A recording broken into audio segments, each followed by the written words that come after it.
हे WhatsApp guys, मैं मंगू फिर एक बार आप सभी लोगों का मेरे YouTube channel Hollywood movie details HMD में स्वागत करता हूं। दोस्तों, आज हम जिस मूवी का एक्सप्लेनेशन करने जा रहे हैं उस मूवी का नाम है लिविंग डेथ। दोस्तों, अगर आपने हमारे चैनल को अभी तक सब्सक्राइब नहीं किया है तो प्लीज़ आप हमारे चैनल को सब्सक्राइब कीजिए और साथ में बेल आइकॉन भी प्रेस कीजिए ताकि यूट्यूब पे जब भी हमारी नई वीडियो अपलोड हो तो सबसे पहले नोटिफिकेशन आपको मिले। तो चलो दोस्तों, बढ़ते हैं आज की मूवी के एक्सप्लेनेशन की तरफ। मूवी की शुरुआत होती है एक कपल दिखाते हुए जिनका नाम मेलेनी और विक्टर होता है। विक्टर एक बहुत ही अमीर आदमी होता है और वो मेलेनी को यहाँ पर कुछ पैसे पे कर लाया होता है। मतलब मेलेनी एक कॉल गर्ल होती है और वो पैसे के बदले लोगों को सर्विस देती है। अब ये दोनों भी साथ में ड्रिंक कर रहे होते हैं, तभी मेलेनी विक्टर से कहती है कि तुम्हारा घर बहुत ही सुंदर है और साथ ही में उसके साथ रोमांस करने लगती है। तभी विक्टर उसे कहता है कि असली घर की खूबसूरती ऊपर वाले कमरे में है, जहाँ पर ले जाकर मैं तुम्हारे साथ रोमांस करूंगा। इसके बाद वो मेलेनी की आंखें बांध देता है और उसे ऊपर वाले कमरे की तरफ ले जाने लगता है। विक्टर अब मेलेनी को ऊपर वाले कमरे में लेकर आता है और उसकी आंखें खोल देता है। मेलेनी देखती है कि वो बहुत ही पुराना कमरा होता है जिसमें अजीब तरह के हथियार रखे हुए होते हैं। मेलेनी अब एक मशीन के पास आती है और विक्टर से कहने लगती है कि मैं इसके ऊपर लेटकर रोमांस करना चाहती हूँ। विक्टर अब मेलेनी को उस मशीन के ऊपर बांध देता है। बाद में विक्टर उस मशीन का लीवर ऊपर की तरफ खींचने लगता है, जिसकी वजह से मेलेनी के दोनों हाथों और दोनों पैर के ऊपर बहुत ज्यादा प्रेशर हो रहा था और उसे बहुत तकलीफ भी हो रही होती है। मेलेनी विक्टर से कहने लगती है कि बस मुझे बहुत तकलीफ हो रही है और विक्टर भी उसे कहता है कि बस हो ही गया। लेकिन इतने में विक्टर की पत्नी एलिजा वहां पर आती है, जिसकी वजह से विक्टर हड़बड़ाता है और उसके हाथ से वो लीवर ज्यादा ही खींच जाता है और मेलेनी के पैरों पर ज्यादा प्रेशर होने की वजह से उसके पैर की हड्डी टूट जाती है और उसे बहुत तकलीफ होती है। इस पर विक्टर अपने पत्नी पर गुस्सा हो जाता है और उसे कहने लगता है कि तुम्हें कितनी बार बताया, जब मैं ऊपर वाले कमरे में होता हूँ तो तुम्हें यहाँ पर नहीं आना है। अगले सीन में हम देखते हैं कि मेलेनी और विक्टर एक रोमन नाम के आदमी के पास आ जाते हैं, जो कि एक वकील होने के साथ साथ विक्टर का अच्छा दोस्त भी होता है। रोमन यहाँ पर मेलेनी और विक्टर के बीच में सुलह कर रहा होता है। वो मेलेनी से कहने लगता है कि विक्टर तुम्हें $10,000 देगा, जिसके बदले में तुम्हें विक्टर के खिलाफ कोई भी केस नहीं करना है। और मेलेनी भी इस बात के लिए मान जाती है क्योंकि उसे पता होता है कि विक्टर बहुत डेंजर आदमी है। मेलेनी यहाँ से जाने के बाद विक्टर रोमन से कहता है कि तुम्हें उसे $10,000 देने की कोई जरूरत नहीं थी। मेरे जान पहचान के कुछ लोग हैं जो उसे 1 मिनट में गायब कर देते। इस पर रोमन विक्टर से कहता है कि वो जिंदगी भर के लिए अपाहिज हो गई है और उसके लिए ये $10,000 एक मामूली बात है।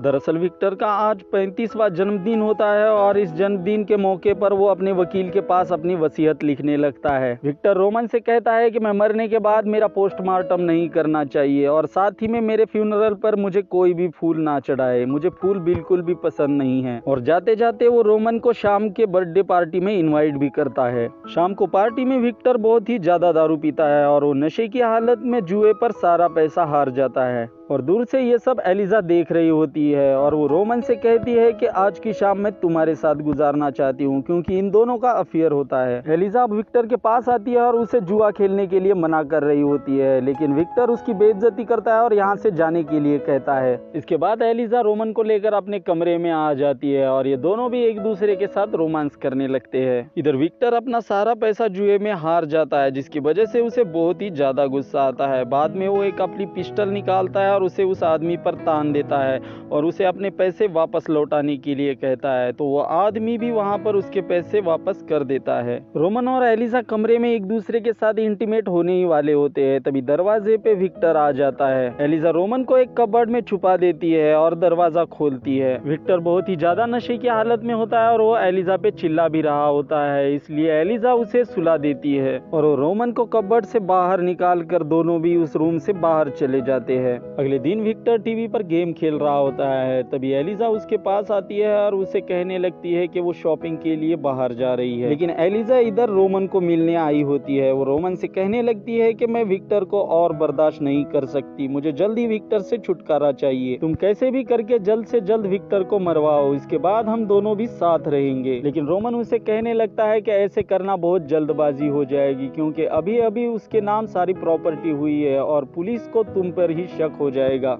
अगले दिन रोमन अपने दोस्त फ्रेड के पास आ जाता है, जो कि एक ड्रग्स डीलर होता है। रोमन फ्रेड से कहता है कि मुझे बहुत ही हाई क्वालिटी का ड्रग्स चाहिए, मुझे नशा करना है, मुझे इन छोटे मोटे नशों से कुछ नहीं हो रहा है। तभी फ्रेड रोमन को एक बहुत ही हाई क्वालिटी का ड्रग्स देता है और उसे कहने लगता है कि इसकी सिर्फ 2 बूंदे ही काफी है, अगर ये 2 बूंदों से ज्यादा लिया गया तो इससे तुम्हारे होठ सुन्न हो जाएंगे और बाद में तुम्हारी मौत भी हो सकती है। ये सुनकर रोमन फ्रेड से कहता है कि मुझे ऐसी ड्रग्स की तलाश थी, क्योंकि रोमन को ये ड्रग्स विक्टर को देना था और उसे जान से मारना था। रोमन एक दिन विक्टर के घर विक्टर का पसंदीदा खाना लेकर आता है। रोमन और एलिजा दोनों मिलकर उस खाने को एक प्लेट में डाल देते हैं। इसके बाद रोमन उस ड्रग्स की बोतल में से सारा ड्रग्स उस खाने में डाल देता है और बोतल वहीं पर टेबल पर रख देता है। बाद में रोमन और एलिजा खाने को लेकर विक्टर के पास आ जाते हैं, लेकिन विक्टर उन्हें कहता है कि यहाँ पर चम्मच नहीं है और वो खुद ही चम्मच लाने के लिए किचन के अंदर जाने लगता है। विक्टर जब वापस आता है तो उस टेबल पर रखी हुई ड्रग्स की बोतल भी अपने साथ लेकर आता है और वो रोमन से पूछने लगता है कि ये कौन सी बोतल है। इस पर रोमन विक्टर से कहता है कि ये बोतल पार्टी वाले दिन की होगी।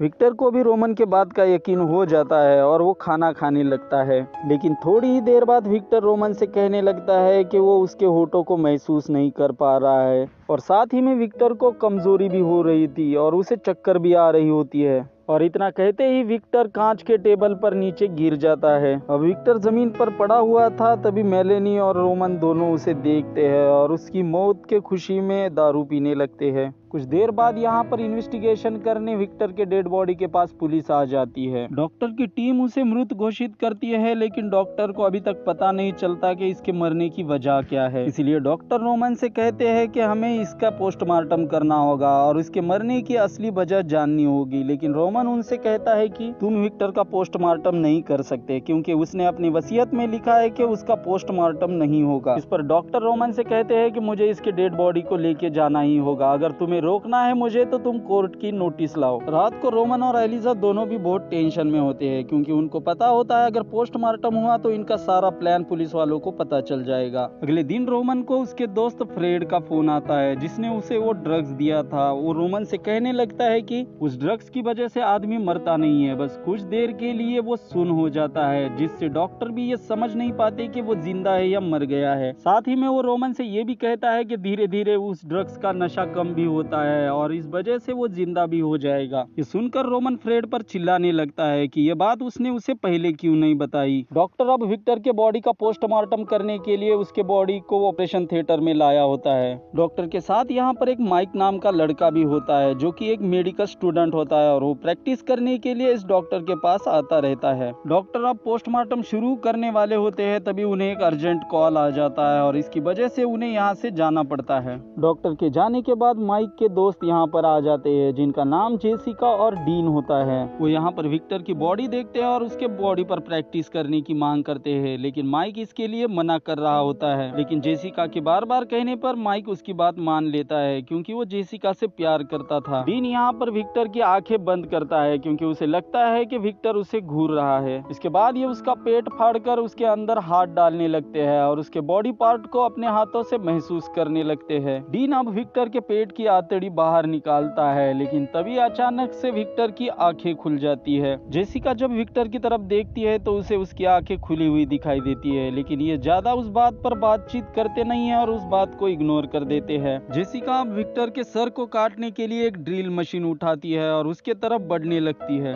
लेकिन तभी विक्टर को होश आ जाता है और वो अपना हाथ उठाता है, जिसकी वजह से वो ड्रिल मशीन उसके उंगलियों पर चल जाती है और उसकी उंगलियां उसमें कट जाती है। ये देखकर अब ये तीनों भी बहुत ही ज्यादा डर जाते हैं और उसे बेहोशी का इंजेक्शन दे देते हैं। डीन माइक से कहने लगता है कि ये अभी तक जिंदा है, हमें जल्द से जल्द इसे हॉस्पिटल लेके जाना होगा। लेकिन माइक इन दोनों को कह रहा होता है कि मैं इसे हॉस्पिटल ले जाने की रिस्क नहीं लूंगा, क्योंकि इसने हमारे चेहरे देख लिए हैं और ये पुलिस को सारी बातें बता देगा और हमें जेल हो जाएगी। इससे अच्छा ये होगा कि हम इसे कहीं एक जगह पर दफना दे, जिससे पुलिस वालों को पता भी नहीं चलेगा और हम भी सेफ हो जाएंगे। माइक की ये बात इन दोनों को भी ठीक लगती है और तीनों मिलकर उसे दफनाने का प्लान बनाते हैं। अभी तीनों भी मिलकर विक्टर के डेड बॉडी को एक गड्ढे में दफना रहे होते हैं। तभी विक्टर उस गड्ढे से बाहर आ जाता है और एक नुकीला रॉड जेसिका के आंख में घुसा देता है, जिसकी वजह से जेसिका की वहीं पर मौत हो जाती है। बाद में वो डीन और माइक को भी बहुत ही बुरी तरीके से मार देता है। विक्टर अब अपने कटे हुए उंगलियों के घाव को लाइटर से जलाने लगता है ताकि उससे खून बहना बंद हो जाए।